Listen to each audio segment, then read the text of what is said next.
నమస్కారం ETV news కు స్వాగతం ముఖ్యాంశాలు మద్యం రవాణా కేసులో నేడు కారుమూరిని కోర్టులో హాజరుపరచనున్న ఈడీ మంత్రి పదవిని అడ్డుపెట్టుకుని అక్రమాలు చేసినట్టు గుర్తింపు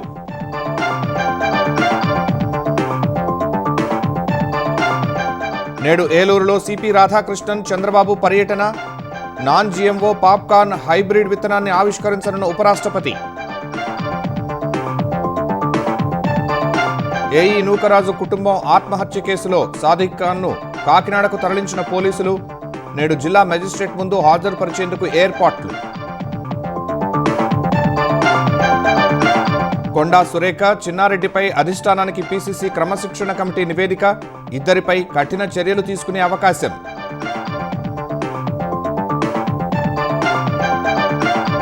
కాంగ్రెస్ హామీల అమలుపై నిరసనలకు సిద్ధమైన బీఆర్ఎస్ సెప్టెంబర్ 2 నుంచి వారం పాటు ఆందోళనలు చేపట్టాలని నిర్ణయం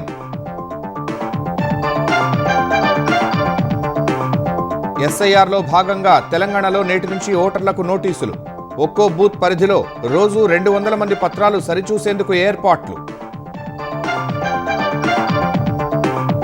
పశ్చిమ ఆఫ్రికా దేశం గినియాలో ఘోర ప్రమాదం డంపింగ్ యార్డ్లో భారీ చెత్త కుప్ప కూలి 30 మంది దుర్మరణం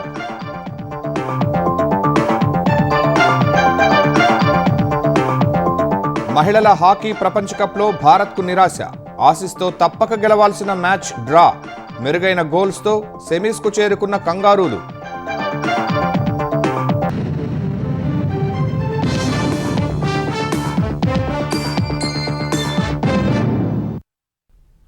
ఆంధ్రప్రదేశ్లో వైసీపీ హయాం నాటి మద్యం రవాణా కుంభకోణం కేసులో పెద్ద వికెట్ పడింది ఈ మొత్తం వ్యవహారంలో కీలక పాత్ర పోషించిన మాజీ మంత్రి కారుమూరి నాగేశ్వరరావును ఎన్ఫోర్స్మెంట్ డైరెక్టరేట్ అధికారులు హైడ్రామా మధ్య ఆదివారం హైదరాబాద్లో అరెస్ట్ చేశారు కారుమూరి తన మిత్రుడి ఇంట్లో ఉండగా ఈడీ అధికారులు అదుపులోకి తీసుకున్నారు ఇదే కేసులో ఇప్పటికే ఆయన కుమారుడితో పాటు మిగతా నిందితులను ఈడీ అరెస్ట్ చేసింది కారుమూరిని ఇవాళ ఈడీ అధికారులు కోర్టులో హాజరుపరచనున్నారు జగన్ హయాంలో మంత్రి పదవిని అడ్డం పెట్టుకున్న కారుమూరి నాగేశ్వరరావు మద్యం రవాణా సబ్ కాంట్రాక్ట్ను కుమారుడికి ఇప్పించేలా చక్రం తిప్పినట్టు తెలుస్తోంది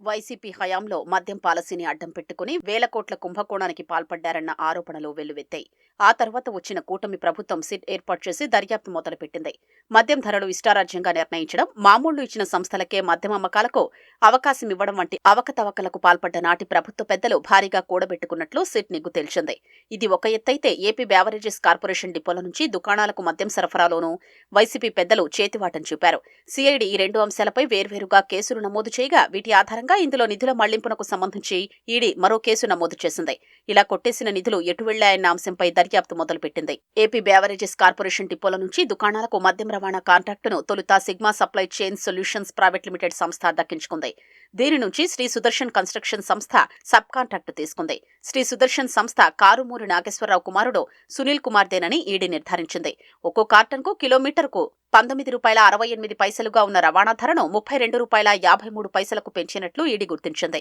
ఇలా దాదాపు 195 కోట్ల 33 లక్షలు దండుకున్నట్లు నిర్ధారించింది దర్యాప్తులో భాగంగా జూన్లోనే సునీల్ కుమార్ ఇంటితో పాటు బెవరేజెస్ కార్పొరేషన్ ఎండీగా పనిచేసిన వాసుదేవరెడ్డి ఈ కుంభకోణానికి వైసీపీ ప్రభుత్వం తరపున అన్ని తానే వ్యవహరించిన రాజ్కిసిరెడ్డి ఇంకా కేసుతో సంబంధమున్న విజయ నరసింహారెడ్డి వల్లు సందీప్ల ఇళ్లలోనూ ఈడీ అధికారులు సోదాలు చేశారు సునీల్ కుమార్ ఇంట్లో 2 రోలెక్స్ వాచీలు ఒక రేంజ్ రోవర్ కారు స్వాధీనం చేసుకున్నారు ఇవన్నీ మద్యం రవాణా నేరం ద్వారా ఆర్జించిన డబ్బుతో కొన్నవేనని ఈడీ నిగ్గు తేల్చింది వీటితో పాటు ఈడీ అధికారులు ఇక్కడ స్వాధీనం చేసుకున్న ఫోన్లో ఒక కరెన్సీ నోటు బొమ్మ ఉన్నట్లు గుర్తించారు హవాలా లావాదేవీలో భాగంగానే ఈ నోట్ను పంపారని దీని ద్వారా కారుమూరికి 15 కోట్లు ముట్టినట్లు ఈడీ దర్యాప్తులో వెల్లడైంది మద్యం రవాణాకు కుదుర్చుకున్న జాయింట్ వెంచర్ ఒప్పందం కాపీని కూడా సునీల్ కుమార్ ఇంట్లో అధికారులు స్వాధీనం చేసుకున్నారు జూన్ 11న వాసుదేవరెడ్డి రాజ్ కిసిరెడ్డిలను అరెస్టు చేసిన ఈడీ అధికారులు జూన్ 18న కారుమూరి సునీల్ కుమార్ ను అరెస్టు చేసింది నాగేశ్వరరావుకు సంబంధించిన 37 కోట్ల 70 లక్షల రూపాయల ఆస్తుల్ని ఈడీ ఇదివరకే జప్తు చేసింది అరెస్టును ముందే ఊహించిన కారుమూరి ముందస్తు బెయిల్ కోసం ప్రయత్నిస్తున్నారు హైకోర్టు సుప్రీంకోర్టులో ఆయన పిటిషన్ను తిరస్కరించాయి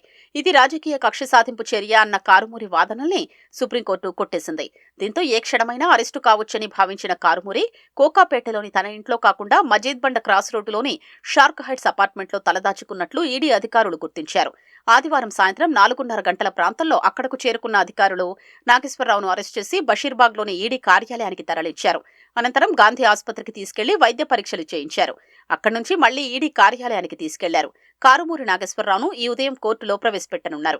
జగన్ హయాంలో మంత్రి పదవిని అడ్డం పెట్టుకుని కారుమూరి నాగేశ్వరరావు మద్యం రవాణా సబ్ కాంట్రాక్టును కుమారుడికి ఇప్పించేలా చక్రం తిప్పినట్లు తెలుస్తోంది. సుదర్శన్ కన్స్ట్రక్షన్స్ అనే ముసుగు సంస్థను తెరపైకి తీసుకొచ్చి సిగ్మా లాజిస్టిక్స్ తో ఒప్పందం కుదిర్చారు. కొల్లగొట్టిన సొత్తులో 85% మేర ఆయన కుమారుడు సునీల్, కోడలు కీర్తి ఖాతాల్లోకి నేరుగా కొంత, హవాలా లావాదేవీల ద్వారా మరికొంత చేరినట్లు నిర్ధారణైంది.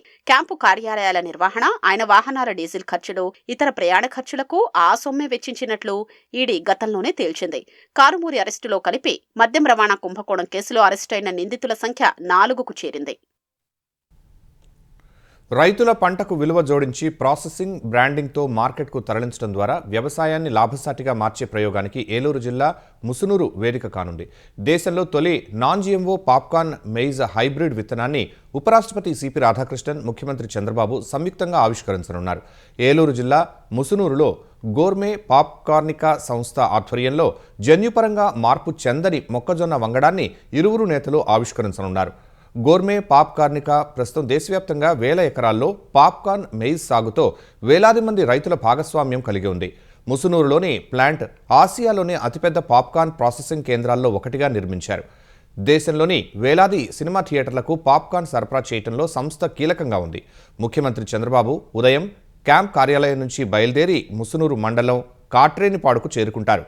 గవర్నర్ అబ్దుల్ నజీర్తో కలిసి ఆయన ఉపరాష్ట్రపతి రాధాకృష్ణన్కు స్వాగతం పలుకుతారు. హైబ్రిడ్ మొక్కజొన్న విత్తనం ఆవిష్కరణ కార్యక్రమంలో పాల్గొంటారు. అనంతరం మధ్యాహ్నం రాష్ట్ర సచివాలయానికి చేరుకుంటారు.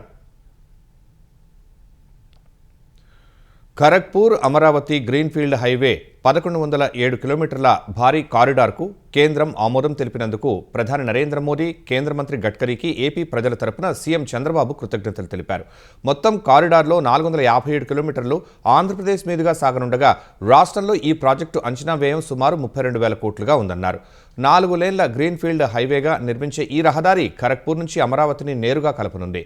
తూర్పు భారతదేశంతో ఏపీకి మెరుగైన రవాణా అనుసంధానం ఏర్పడటంతో రైతులు, పారిశ్రామిక రంగానికి లాజిస్టిక్స్ ఖర్చులు తగ్గడంతో పాటు అమరావతి ఆర్థిక కేంద్రంగా మరింత వేగంగా అభివృద్ధి చెందేందుకు దోహదపడుతుందని సీఎం చంద్రబాబు తెలిపారు. పరిశ్రమలు, వ్యవసాయం, వాణిజ్యం, ఉపాధి రంగాల్లో కొత్త అవకాశాలకు ఈ కారిడార్ బాటలు వేయనుందని వెల్లడించారు. ఆంధ్రప్రదేశ్ వ్యాప్తంగా సంచలనం రేకెత్తించిన ఏఈ నూకరాజు కుటుంబం ఆత్మహత్య కేసులో నిందితుడు సాదిక్ ఖాన్ను పోలీసులు అరెస్ట్ చేసి కాకినాడకు తీసుకొచ్చారు. ఉత్తరప్రదేశ్లోని మేరట్లో అదుపులోకి తీసుకున్న పోలీసులు అక్కడి కోర్టులో హాజరుపరిచి ట్రాన్సిట్ వారెంట్ ద్వారా కాకినాడకు తరలించారు. తొలుత మేరట్ నుంచి ఢిల్లీ చేరుకున్న పోలీసులు అక్కడి నుంచి రైల్లో సామర్లకోట సమీపంలోని మేడపాడు రైల్వే స్టేషన్కు వచ్చారు.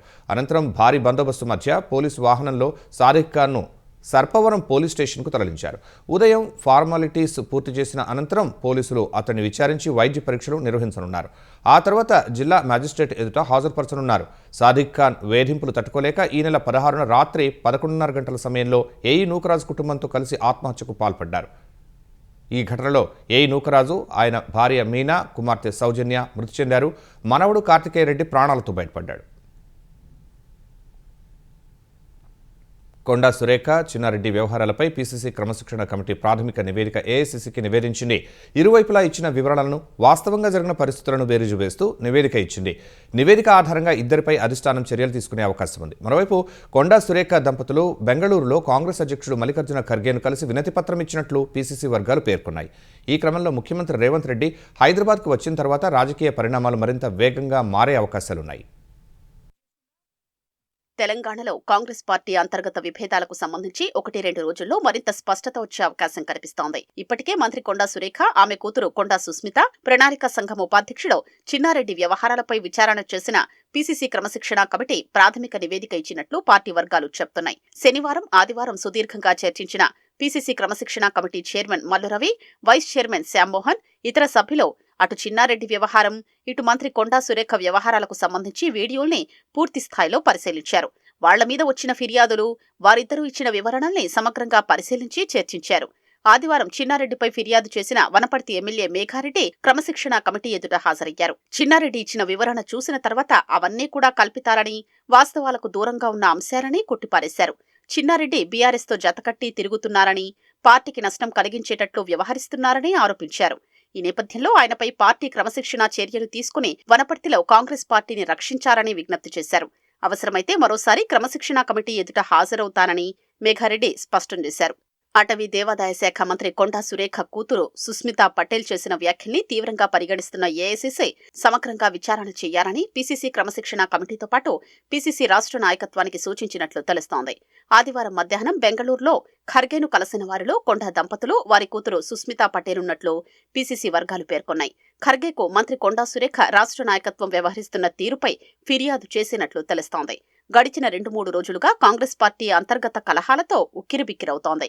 కొండా సురేఖ కుమార్తె సుస్మితా పటేల్ ముఖ్యమంత్రి రేవంత్ రెడ్డి, పరకాల ఎమ్మెల్యే రేవూరి ప్రకాష్ రెడ్డిపై వ్యక్తిగత విమర్శలు చేయడంతో పాటు కాంగ్రెస్ పార్టీకి నష్టం కలిగించినట్లు మాట్లాడ్డాన్ని పార్టీ ఖండించింది. ప్రత్యేక సమగ్ర సవరణలో భాగంగా అనామలీస్, అన్మ్యాపింగ్ విభాగాల ఓటర్లకు తెలంగాణలో ఇవాళ్టి నుంచి దశల వారీగా నోటీసులు అందించనున్నారు. రాష్ట్రంలో నోటీసులు అందుకునే ఓటర్లు 92.87 లక్షల మంది ఉండగా అనామలీస్లో 60.51 లక్షలు, అన్మ్యాపింగ్లో 32.36 లక్షల మంది ఉన్నారు. వాస్తవానికి ఈ నెల 17నే ఓటర్ల ముసాయిదా జాబితాను విడుదల చేశారు. మరుసటి రోజు నుంచే ఓటర్లకు నోటీసులు అందించాల్సి ఉండగా పలు కారణాలతో వాయిదా పడింది. నేటి నుంచి బీఎల్ఓలు ఇంటింటికి వెళ్లి నోటీసులు ఇవ్వనున్నారు. నోటీసులు వచ్చినంత మాత్రాన ఓట్లు తొలగిపోతాయని ఆందోళన చెందాల్సిన అవసరం లేదని ఎన్నికల సంఘం అధికారులు పేర్కొన్నారు. కేటాయించిన తేదీ, సమయంలో ధృవపత్రాలతో వచ్చి చూపించాలని సూచించారు. ఎట్టి పరిస్థితుల్లోనూ అర్హులైన ఓటర్లను తొలగించబోమన్నారు. చిన్న చిన్న తప్పులను విచక్షణ ఆధారంగా వారి వద్ద ఉన్న ధృవీకరణ పత్రాలతో సరిచూసుకుని ఓటర్లకు ఇబ్బందులు లేకుండా చూడాలని ఈఆర్ఓలకు అంతర్గతంగా ఆదేశాలు ఇచ్చినట్లు సమాచారం. భారీ వ్యత్యాసాలు కనిపిస్తే మాత్రం నిబంధనల ప్రకారం కేంద్ర ఎన్నికల సంఘం ప్రకటించిన ధృవీకరణ పత్రాలను పరిశీలించాల్సిందేనని చెప్పినట్లు తెలిసింది. ఆటో కార్మికుల సంఘాలతో తెలంగాణ ప్రభుత్వం జరిపిన చర్చలు సఫలమయ్యాయి. ఆటో కార్మికుల సంఘాలు తలపెట్టిన సమ్మెను విరమించుకున్నాయి. తాము చేసిన 14 డిమాండ్లను పరిష్కరించేందుకు ప్రభుత్వం సానుకూలత వ్యక్తం చేసిందని ఆటో, క్యాబ్, వ్యాన్ డ్రైవర్ల సంఘాల జాయింట్ యాక్షన్ కమిటీకి చెందిన నాయకులు వెల్లడించారు. ఖైరతాబాద్లోని రవాణా శాఖ ప్రధాన కార్యాలయంలో సంయుక్త రవాణా కమిషనర్ చంద్రశేఖర్ గౌడ్ నేతృత్వంలో అధికారులు ఆదివారం రాత్రి సంఘాల నేతలతో చర్చలు జరిపారు. ఆటో కార్మికులు సమ్మె విరమించుకున్నందుకు తెలంగాణ రవాణా శాఖ మంత్రి పొన్నం ప్రభాకర్ ధన్యవాదాలు తెలిపారు. ఆర్టీసీ కార్మికుల సంక్షేమ బోర్డు ఏర్పాటుకు ప్రభుత్వం అంగీకరించినట్టు స్పష్టం చేశారు. విధి విధానాల ఖరారుకు సెప్టెంబర్ 1వ తేదీ కార్మిక రవాణా శాఖలు, ఆటో కార్మిక సంఘాల ప్రతినిధులతో సంయుక్త సమావేశం నిర్వహిస్తామన్నారు. ఆటో కార్మికులకు 12,000 రూపాయల సాయంపై ముఖ్యమంత్రి రేవంత్ రెడ్డి, ఉప ముఖ్యమంత్రి భట్టి విక్రమార్కతో చర్చించి సానుకూల నిర్ణయం తీసుకుంటామన్నారు. ఆర్టీసీ ఈవీ ఆటోలు కొంటుందనే ఒక దుష్ప్రచారం జరిగింది. అది అవాస్తవం. ఎక్కడ కూడా అటువంటి చర్చ కూడా జరగలేదు. ఈ రోజు 2012లో పెంచినటువంటి మీటర్ ఛార్జీలను పెంచాలని చెప్పినారు. ప్రభుత్వం ఇన్ ప్రిన్సిపల్ గా అగ్రి అయింది. మరి రెట్రోఫిట్ కానీ కొత్తగా ఈవీ ఆటోలు కొనుక్కునే వాళ్ళకు 1,50,000 రూపాయల సబ్సిడీని ఇచ్చేటువంటి దాన్ని కూడా ఈ సందర్భంగా ప్రభుత్వం తరఫున వాళ్ళకు ప్రోత్సాహం ఇచ్చే కార్యక్రమం చేస్తాను. మరి ఒక యాప్ ఉండాలి, ఏదైతే ఓలా, ఊబర్ లాగా ప్రభుత్వ యాప్ ఉండాలన్నారు. దానికి సంబంధించి ఐటీ శాఖతో సంప్రదింపులు చేసి తప్పకుండా ప్రభుత్వం తరఫున ఒక యాప్ తెచ్చే విధంగా చర్యలు తీసుకోవడం జరుగుతుంది. కాంగ్రెస్ ప్రభుత్వానికి 1000 రోజులు నిండుతున్న నేపథ్యంలో హామీల అమలుపై ప్రశ్నించేందుకు బీఆర్ఎస్ కార్యాచరణకు సిద్ధమైంది. ఇందులో భాగంగా సెప్టెంబర్ 2 నుంచి వారం రోజుల పాటు కాంగ్రెస్ చేసిన మోసాలను ప్రజల్లోకి తీసుకువెళ్తామని ప్రకటించింది. ఈ మేరకు బీఆర్ఎస్ కార్యనిర్వాహక అధ్యక్షుడు కేటీఆర్, పార్టీ సీనియర్ నాయకులు, ప్రజాప్రతినిధులు రాష్ట్ర కమిటీతో నిర్వహించిన టెలికాన్ఫరెన్స్లో దిశానిర్దేశం చేశారు. తెలంగాణ వ్యాప్తంగా బీఆర్ఎస్ శ్రేణులంతా ఏకతాటిపైకి వచ్చి కాంగ్రెస్ ప్రభుత్వ వైఫల్యాలను ఎండగట్టాలని పిలుపునిచ్చారు. 1000 రోజులు పూర్తయిన తర్వాత కూడా ఒక్కటంటే ఒక్క హామీని సంపూర్ణంగా నెరవేర్చలేదని కేటీఆర్ విమర్శించారు. 22A నిషేధిత జాబితాలో చేర్చిన భూములు, ఇళ్లను వెంటనే జాబితా నుంచి తొలగించాలని తెలంగాణ మాజీ మంత్రి హరీష్ రావు డిమాండ్ చేశారు. సమస్య పరిష్కరించకపోతే రాబోయే అసెంబ్లీ సమావేశాల్లో ప్రభుత్వాన్ని నిలదీస్తామని, అవసరమైతే అసెంబ్లీని స్తంభింపజేసి సచివాలయాన్ని ముట్టడిస్తామని హెచ్చరించారు.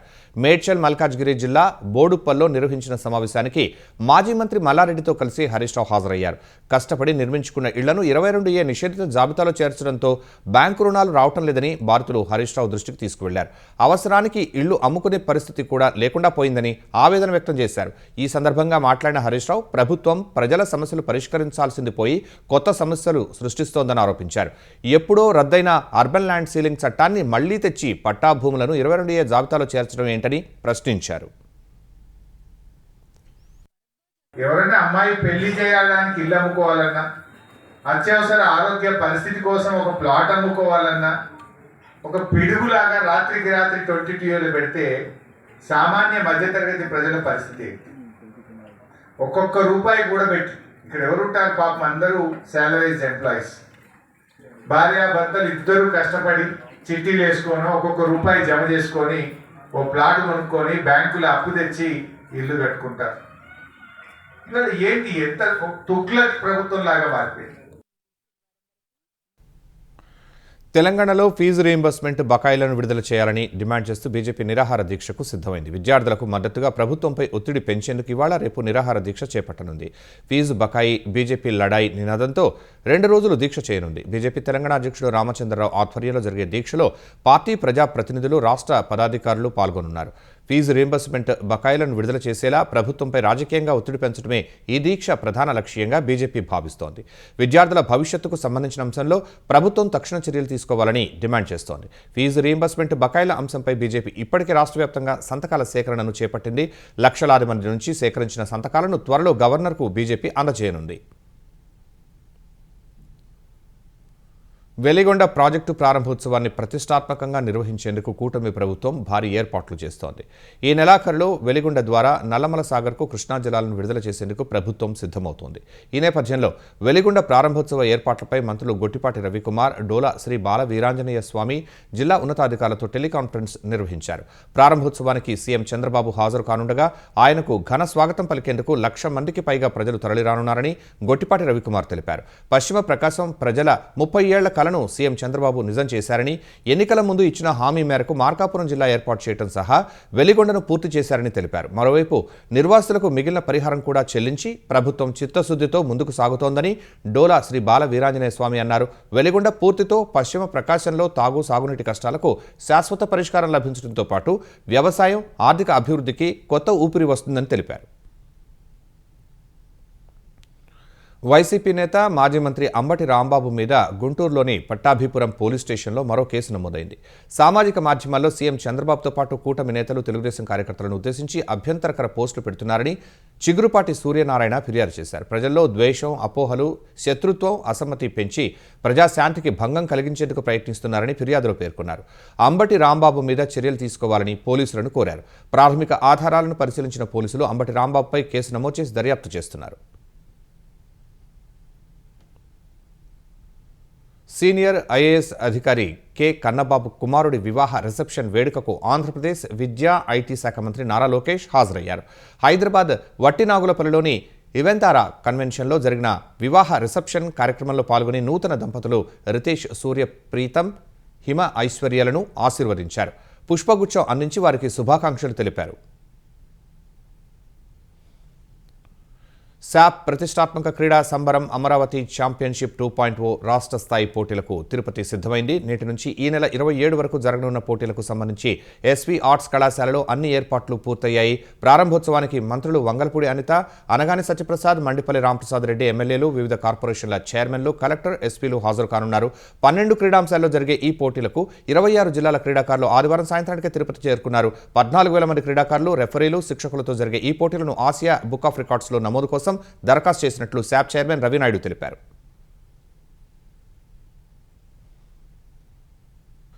పశ్చిమాఫ్రికా దేశమైన గినియాలో ఘోర ప్రమాదం జరిగింది. రాజధాని కొనక్రీలో అతిపెద్ద డంపింగ్ యార్డ్లో భారీ చెత్త కుప్ప ఒక్కసారిగా కూలి 30 మంది ప్రాణాలు కోల్పోయారు. ఆదివారం తెల్లవారుజామున కురిసిన భారీ వర్షాల కారణంగా దారెస్ సలాం ప్రాంతంలో కొండలా పేరుకుపోయిన చెత్త ఒక్కసారిగా పక్కనే ఉన్న పూరి గుడిసెలపై కుప్పకూలింది. ఈ దుర్ఘటనలో పలు నివాసాలు ధ్వంసం అవ్వగా 6 తీవ్రంగా గాయపడ్డారు. అధికారులు గతంలోనే ఆ ప్రాంతాన్ని ఖాళీ చేయాలని నోటీసులు జారీ చేసినప్పటికీ ఇంకా కొందరు అక్కడే నివసిస్తుండటంతో ఈ పెను విషాదం చోటు చేసుకుంది. సమాచారం అందుకున్న సహాయ బృందాలు ఘటనా స్థలానికి చేరుకుని సహాయ చర్యలు చేపట్టాయి. క్షతగాత్రులను సమీపంలోని ఆసుపత్రికి తరలించారు. బాధిత కుటుంబాలకు వేరే చోట పునరావాసం కల్పిస్తామని గినియా ప్రభుత్వం హామీ ఇచ్చింది. హర్యానాలోని కురుక్షేత్రంలో ఒళ్లు గగురు పొడిచే దారుణ ఘటన చోటు చేసుకుంది. విమలాదేవి అనే మహిళ కుటుంబ కలహాలు, మూఢనమ్మకాల నేపథ్యంలో తన భర్త రాజేష్ను కత్తులతో పొడిచి అత్యంత కిరాతకంగా హత్య చేసింది. అనంతరం అతడి కడుపును కోసి కాలేయం, కిడ్నీ వంటి శరీర భాగాలను బయటకు తీసి సంచిలో వేస్తుండగా ఇంటి యజమాని చూశాడు. దీంతో భయపడిన ఆ మహిళ డాబాపై నుంచి కిందకు దూకడంతో తీవ్రంగా గాయపడింది. సమాచారం అందుకున్న పోలీసులు నిందితురాలిని చికిత్స నిమిత్తం ఆసుపత్రికి తరలించారు. ఈ హత్య చేతబడి లేదా మరేదైనా తాంత్రిక పూజల కోణంలో జరిగిందా అనే అంశంపై పోలీసులు కేసు నమోదు చేసి దర్యాప్తు చేస్తున్నారు.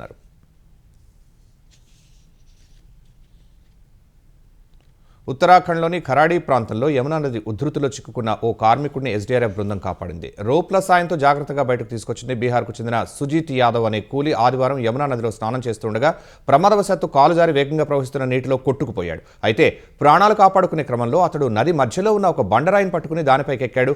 స్థానికుల ద్వారా సమాచారం అందుకున్న ఎస్డీఆర్ఎఫ్ బృందం వెంటనే సహాయ చర్యల పరికరాలతో రంగంలోకి దిగింది. నది మధ్యలో చిక్కుకున్న సుజిత్ను సాహసోపేతంగా రక్షించి ఒడ్డుకు చేర్చింది.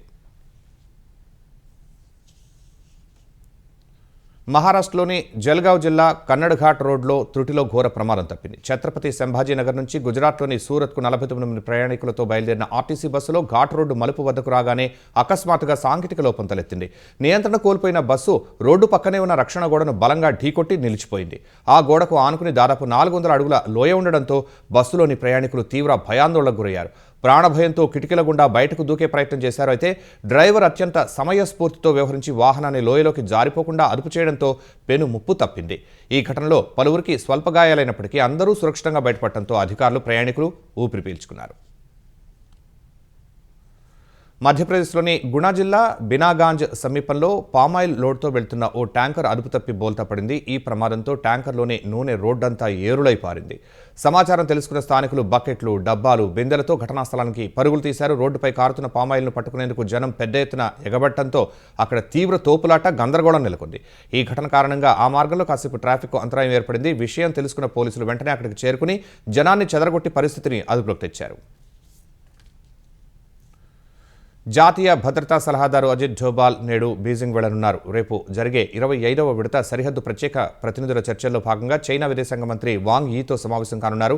3488 కిలోమీటర్ల విస్తరించి ఉన్న భారత్ చైనా సరిహద్దు వివాదంపై 2003లో ప్రత్యేక ప్రతినిధుల వ్యవస్థ ఏర్పాటైంది. వివిధ అంశాలపై ఇరు దేశాల మధ్య తరచుగా తలెత్తే ఉద్రిక్తతల పరిష్కారంలో ఈ యంత్రాంగం ఒక ఉపయోగకరమైన సాధనంగా ఇరుపక్షాలు భావిస్తున్నాయి. వచ్చే నెల సెప్టెంబర్ 12-13 తేదీల్లో ఢిల్లీలో జరిగే బ్రిక్స్ సదస్సులో చైనా అధ్యక్షుడు జిన్పింగ్ హాజరు కానున్న నేపథ్యంలో ఈ చర్చలు ప్రాధాన్యం సంతరించుకున్నాయి.